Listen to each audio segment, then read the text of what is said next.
beleza? Hoje vamos fazer aqui mais um outro vlog. Hoje para falarmos a respeito de uma temática bastante interessante. Vamos falar um pouquinho da história e de manutenções que você deve fazer para o seu sistema de ar-condicionado, porque afinal a gente está chegando no alto verão e é um item praticamente indispensável nos carros nesse momento. Se você ainda não é inscrito aqui no canal, por favor se inscreva, que toda semana a gente sempre tenta trazer um vídeo novo aqui no canal. Se você já é inscrito aqui no canal, participe daquela área comunidade, que lá nós sempre tentamos falar a respeito dos carros que a gente já testou, dos carros que a gente vai testar e de curiosidades automotivas em geral.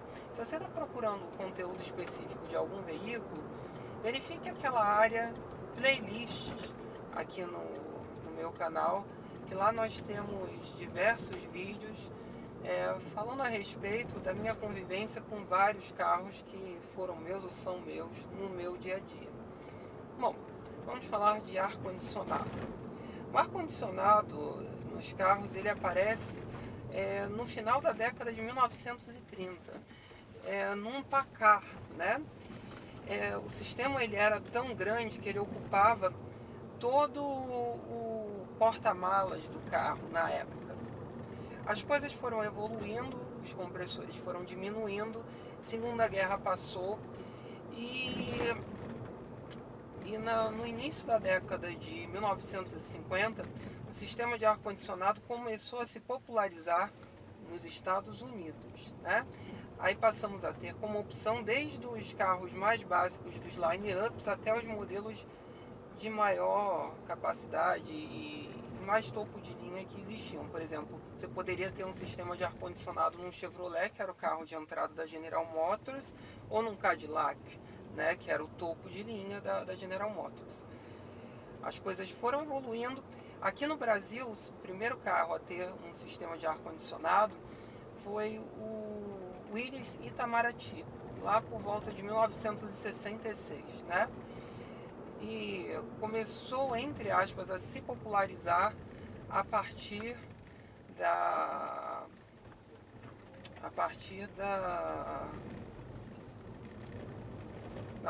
do final da década de 60, entre aspas, porque o carro que trouxe também era um carro bastante caro, mas foi um carro que foi muito vendido com um sistema de ar-condicionado, que era a linha Galaxy LTD da Ford. Por acaso é a linha que substituiu o Willys Itamaraty.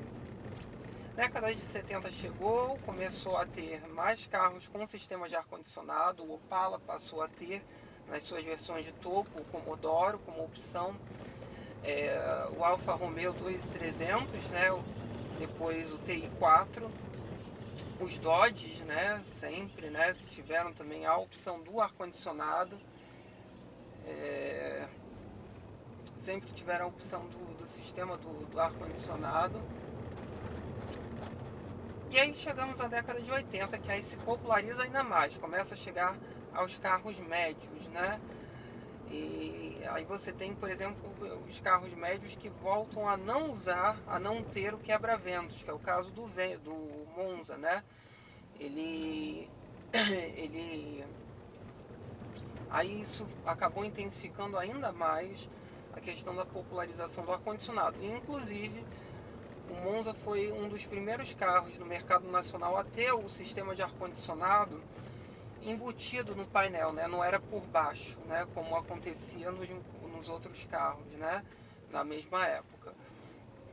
O tempo no exterior, o ar-condicionado evoluiu muito mais do que apenas na questão da popularização.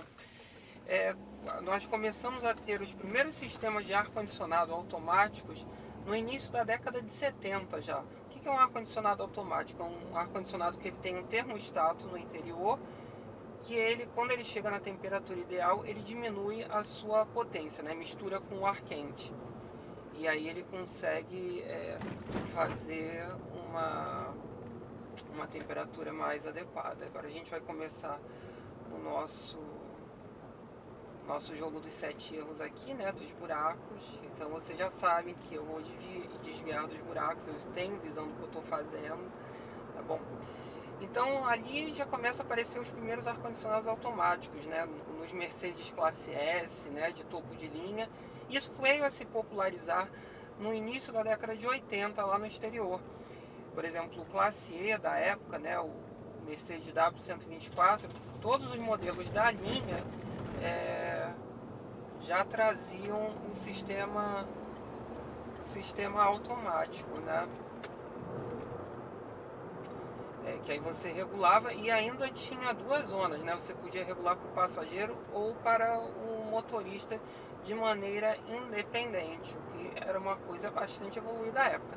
Também no final da década de 70, você começa a ter os sistemas de ar-condicionado digital, né? Coisas que só vieram a chegar aqui no Brasil já na década de 90, né? Quando a reabertura das importações, né? Mas enfim, o ar-condicionado foi evoluindo, aqui no Brasil foi sendo popularizado, Santana e Monza. Década de 90 é que chega a popularização total, que você chega a ter o primeiro carro popular com ar-condicionado, que viria a ser o Uno Mille Electronic, né? O Electronic não era porque ele tinha injeção eletrônica, é que ele tinha ignição eletrônica na realidade, né?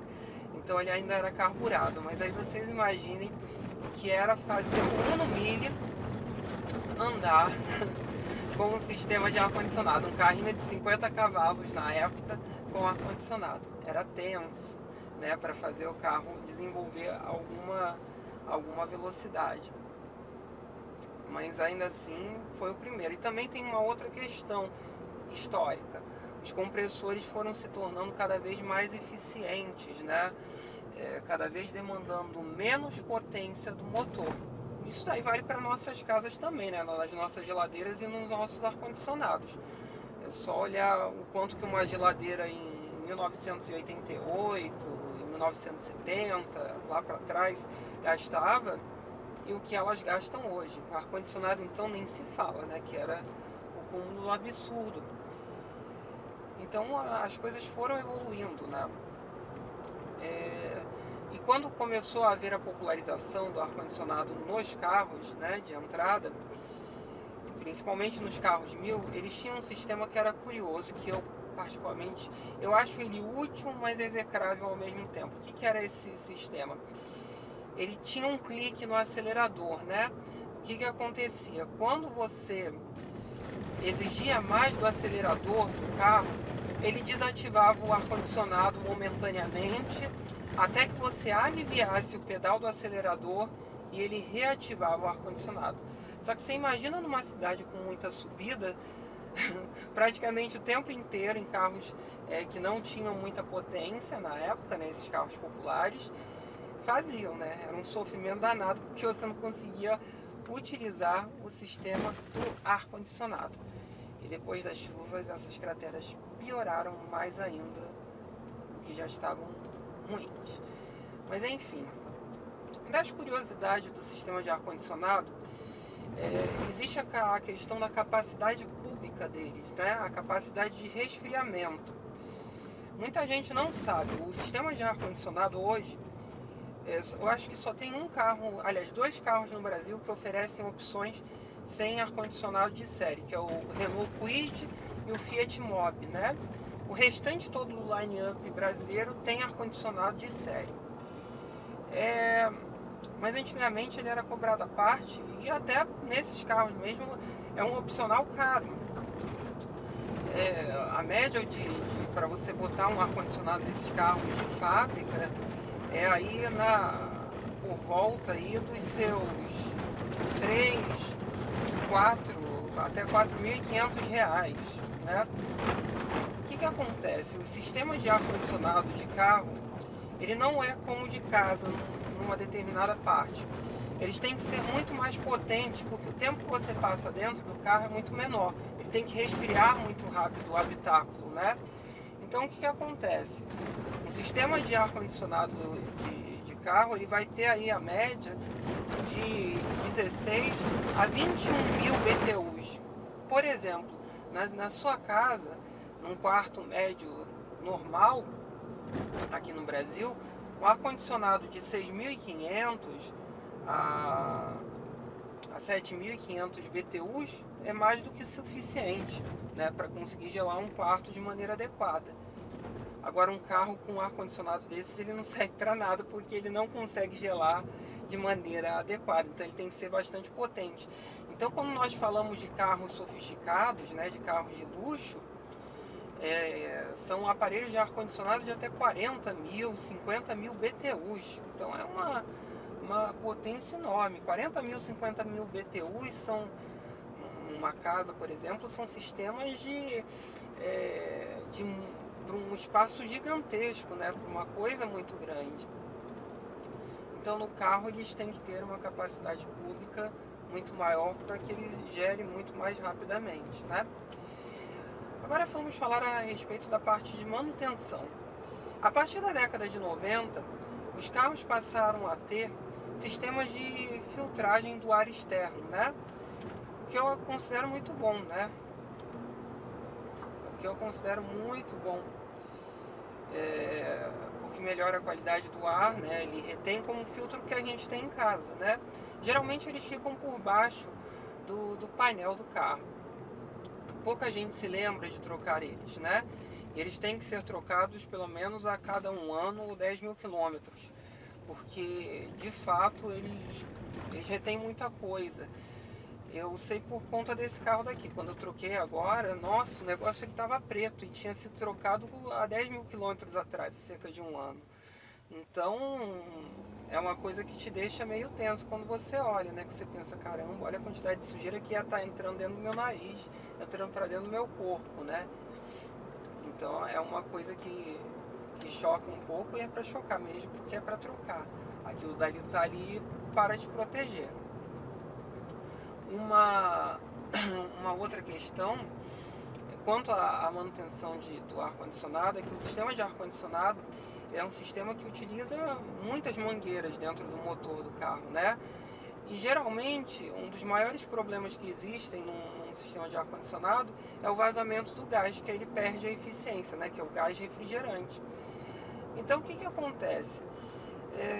Para que você consiga manter as suas mangueiras sempre funcionais, sempre bem cuidadas, para que elas não rachem com o tempo, existe uma questão muito forte na utilização do ar-condicionado. Mesmo que esteja muito frio, ou que seja muito frio na região onde você mora, você deve utilizar o sistema de ar-condicionado uma vez por semana, por pelo menos 10 a 15 minutos, porque assim você faz todo o sistema trabalhar e não deixa as mangueiras ressecarem com o tempo, entendeu? Então é uma coisa que aumenta muito a vida útil, porque uma vez que você tenha vazamento de gás, até o dia que você conseguir encontrar o vazamento, geralmente você nunca encontra, você desiste de encontrar o vazamento do sistema.